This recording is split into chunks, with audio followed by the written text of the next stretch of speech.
Mean राशि वालों के लिए कैसा रहेगा अगस्त का पहला भाग।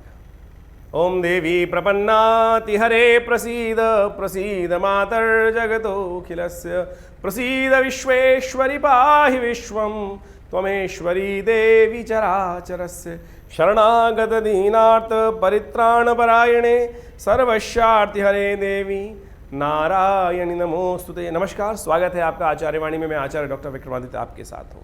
आज का विषय है मीन राशि वालों के लिए यह अगस्त का पहला भाग क्या कुछ लेके आया है। ग्रहों की सूचना, ग्रहों की आकाशीय पार्लियामेंट में परिवर्तन, जो ग्रहों का योगायोग बनता है वो क्या कुछ आपके जीवन में खेल खेलता है। मीन राशि वालों, आपकी राशि के स्वामी बृहस्पति हैं और इस वक्त वो राहु के साथ बड़ा विचित्र ग्रह योग बना रखे हैं।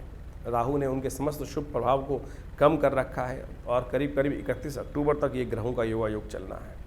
इसके साथ साथ अगस्त के पहले भाग में राहु जो बृहस्पति के परम एक विचित्र ग्रह हैं और आपकी राशि के अनुसार से बड़े इंपॉर्टेंट भावों के मालिक हैं, अष्टम के मालिक हैं और साथ साथ आपके तृतीय भाव के मालिक हैं और वो एक विशेष प्रकार का योग बनाने जा रहे हैं। और वो महाराज जो हैं विशेष तौर पर शुक्र ग्रह जो हैं वो वक्री हो रहे हैं, अस्त हो रहे हैं और फिर स्थान परिवर्तन कर रहे हैं।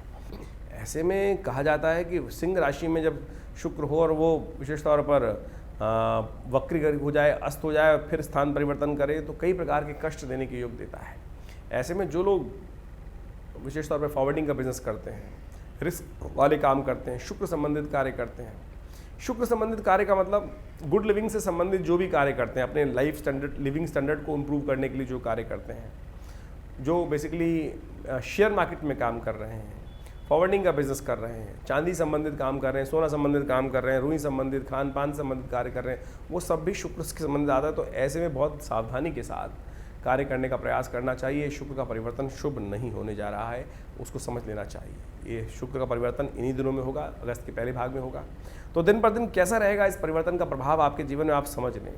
1 अगस्त को विशेष तौर पर ग्रहों का योग दिखाता है कि मंगलवार है और उस दिन सावन के अधिक मास की पूर्णिमा की तिथि है। साथ में जो ग्रहों का परिवर्तन है वो विशेष तौर पर आपके लिए शुभ दिखाई देता है, आगे बढ़ने के अवसर आपको प्राप्त होंगे। ऐसे में शुभ लाभ लेने के लिए आप और अच्छा कर सकते हैं। उस दिन सत्यव्रत भी है तो भगवान सत्यनारायण का पूजन करें, विधि विधान से उनका पूजन करें, पुरुषसूक्त का पाठ करें, ओम नमो नारायणाय इस मंत्र का जप करें, चूरमे का प्रसाद बनाकर, उनका कसार का प्रसाद बनाकर उनको लगाएं, विधिवत पूजन करें तो बहुत शुभ योग बनेगा। एक बात का ध्यान रखिएगा, उस दिन भद्रा विद्यमान है, करीब करीब 1:57 तक दोपहर तक रहेगी। तो सुबह सूर्योदय से लेकर 1:57 तक कुछ नया विचार, नया कार्य करने से आपको बचना चाहिए, नया कोई प्रोजेक्ट हाथ में लेने से बचना चाहिए। इस 1:57 के बाद कार्य करना शुभ रहेगा, वो आपके लिए अच्छा रहेगा। बात कर लें 2 तारीख के लिए ग्रहों गणना के अनुसार से, उस दिन बुधवार का अवसर है, प्रतिपदा तिथि है, सावन के कृष्ण पक्ष की प्रतिपदा रहेगी अधिक मास की।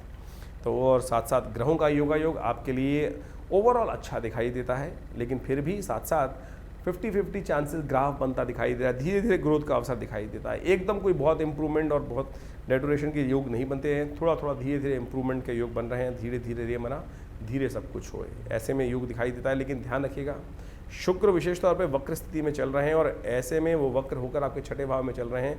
तो हो सकता है कहीं मन जो है विलासिता की तरफ चला जाए, मन जो नेगेटिविटी की तरफ चला जाए, वो मार्ग आपके लिए अच्छा नहीं रहेगा। इस बात का ध्यान रखते हुए आपको कार्य करना चाहिए। उपाय के तौर पर सबसे अच्छा ये रहेगा कि भगवान गणेश का ध्यान करें, रिद्धि सिद्धि के साथ उनके निमित्त पीले पुष्प उन्हें अर्पित करें, ओम गंगणाधिपतये इस मंत्र का जप करें। ईश्वरी कृपा से सद्मार्ग आपको प्राप्त होगा। 3 तारीख यदि हम बात करें, 3 अगस्त को बृहस्पतिवार का अवसर है, द्वितीया तिथि है और उस दिन ग्रहों का विशेष परिवर्तन होने के योग हैं। चंद्रमा परिवर्तन होकर आपके 12वें भाव में जा रहे हैं, जो सूर्योदय से पहले चले जाएंगे। ये आपके लिए खर्चे बढ़ाएंगे और साथ साथ अननेसेसरी के थोड़े जुर्माने करा सकते हैं, सेहत पर थोड़ा प्रभाव डाल सकते हैं। ध्यान रखते हुए आपको कार्य करना चाहिए। वहीं शुक्र महाराज आपके छठे भाव में बैठे हुए अस्त स्थिति में होंगे और वो अस्त स्थिति आपके लिए थोड़ा सा कष्टमय योग बना सकती है। आपकी जो धीरे धीरे ग्राफ बढ़ रहा था उसमें कहीं ना कहीं अंकुश उत्पन्न कर सकती है। विजय के रथ में कहीं ना कहीं विधान उत्पन्न कर सकती है। तो ऐसे में सावधान रहते हुए आपको कार्य करने की ज़रूरत है। अच्छा ये रहेगा, गौ पूजन करें, गौ सेवा करें और उससे आपके लिए प्रभाव ठीक उत्पन्न करने के योग बनेंगे। वहीं 4 तारीख की यदि हम बात करें तो उस दिन शुक्रवार का अवसर है, तृतीया तिथि विद्यमान है और तृतीया के थोड़ी देर बाद ही चतुर्थी का आगमन हो जाएगा। इसी कारण से मासिक गणेश चतुर्थी का योग बन जाएगा। लेकिन एक बात का और ध्यान रखिएगा, रिक्ता तिथि रहेगी और क्योंकि चतुर्थी आ जाएगी और साथ साथ भद्रा का योग बन जाएगा, वो जो रहेगा 12:45 तक। तो नए विचार, नए कार्यों पे काम करना, नए प्रोजेक्ट हाथ में लेना, ये समय 12:45 तक अच्छा नहीं दिखाई देता। उसके बाद कार्य करना इन क्षेत्र में अच्छा दिखाई देता है। लेकिन ध्यान रखिएगा, कुछ जो भी कार्य करें विचार के साथ कार्य करने का प्रयास करें और उपाय के तौर पर गौ पूजन करना आपके लिए बड़ा अच्छा दिखाई देता है।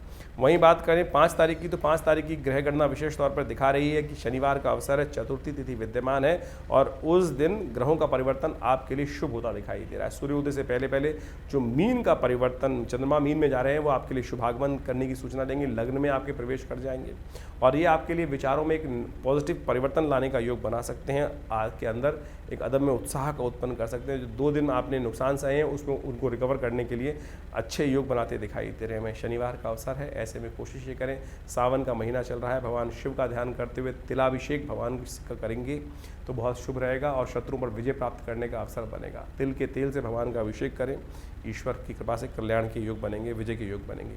वहीं 6 तारीख की यदि हम बात करें तो उस दिन रविवार का अवसर, पंचमी तिथि सुबह सुबह, उसके बाद षष्ठी का आगमन हो जाएगा, लेकिन षष्ठी क्षय हो जाएगी। साथ साथ रेवती नक्षत्र उस दिन विद्यमान रहेगा। ये गणमूल नक्षत्र है। इस नक्षत्र में जो जातक जन्म लेता है, इस बात का ध्यान रखना चाहिए, यदि कोई घर में नया जन्म हो रहा है किसी बच्चे का तो वो गणमूल नक्षत्र में होगा। उसके अगले दिन भी अश्विनी नक्षत्र विद्यमान है। ये दोनों नक्षत्र गणमूल के अंतर्गत आते हैं। तो इन 2 दिनों में यानी 6 और 7 तारीख में जो जातक जिनके घर में जन्म ले रहे हैं उनके परिवार वालों को उनकी मूल शांति अवश्य करानी चाहिए, अन्यथा बच्चा दोनों पर भारी रहता है, परिवार पर भी स्वयं के लिए भी। तो इस बात का ध्यान रखते हुए कार्य करें तो अच्छा रहेगा। वहीं हम बात कर लेते हैं 7 तारीख की। 7 तारीख को ग्रहों की गणना विशेष तौर पर दिखा रही है। उस दिन कई ग्रहों का परिवर्तन हो रहा है। मेष में चले जाएंगे चंद्रमा और साथ साथ कर्क में चले जाएंगे शुक्र। वक्र स्थिति में अस्त होकर शुक्र का परिवर्तन होना विशेष तौर पर बहुत महत्वपूर्ण है। ऐसे में ध्यान रखते हुए आपको कार्य करने की ज़रूरत है। शुक्र आपके पंचम भाव में सूर्य के साथ चले जाएंगे।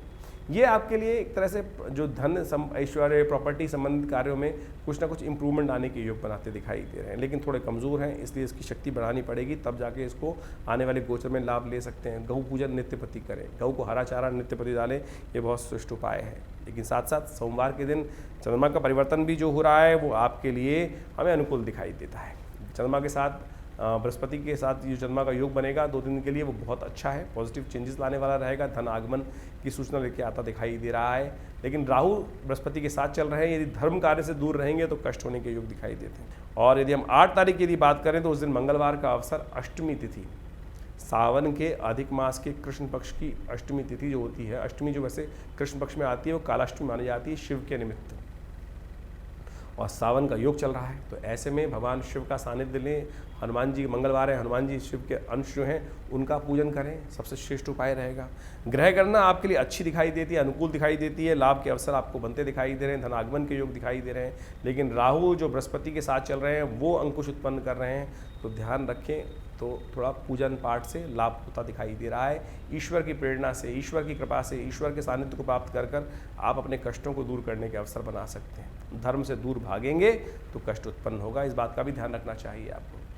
वहीं 9 तारीख की यदि हम बात करें तो बुधवार का अवसर, नवमी तिथि और ग्रहों का योगायोग आपके अनुकूल दिखाई देता है। पराक्रम दिखाने का अवसर है, आगे बढ़ने का अवसर है, सदमार्ग पर चलते हुए कार्य करने का प्रयास कीजिएगा, आपको लिए अच्छा समय दिखाई देता है, आगे बढ़ने के अवसर प्राप्त होंगे। सर्वार्थ सिद्धि योग विद्यमान हो रहा है और ये आपके लिए नए कार्यों को आरंभ करने के लिए निर्द्वंद भाव से आगे बढ़ने का योग अच्छा बनता दिखाई दे रहा है। वहीं 10 तारीख की ग्रह गणना हम देखें तो उस दिन गुरुवार और दशमी तिथि का योग बन रहा है और ऐसे में ग्रह आपके अनुकूल दिखाई देते हैं। निर्द्वंद भाव से आगे बढ़ने का प्रयास करें। बस एक बात का ध्यान रखें, बहुत सारे लोग आपके साथ जुड़कर आपके कार्य समय को बर्बाद करने के योग बना सकते हैं, अपने स्वार्थ के लिए आपके समय का उपयोग कर सकते हैं, इससे बचते हुए कार्य करना है। बस थोड़ा स्वार्थी बनने की ज़रूरत दिखाई देती है। स्वार्थ बनकर अपने कार्यों में संलिप्त होंगे तो बहुत सुंदर योग बना सकते हैं। ग्रहों का प्रभाव आपके ऊपर किस प्रकार का पड़ रहा है ये हमने आपको बताने का प्रयास किया। आशा करते हैं समझते हुए आप कार्य करेंगे और लाभ लेंगे। धन्यवाद।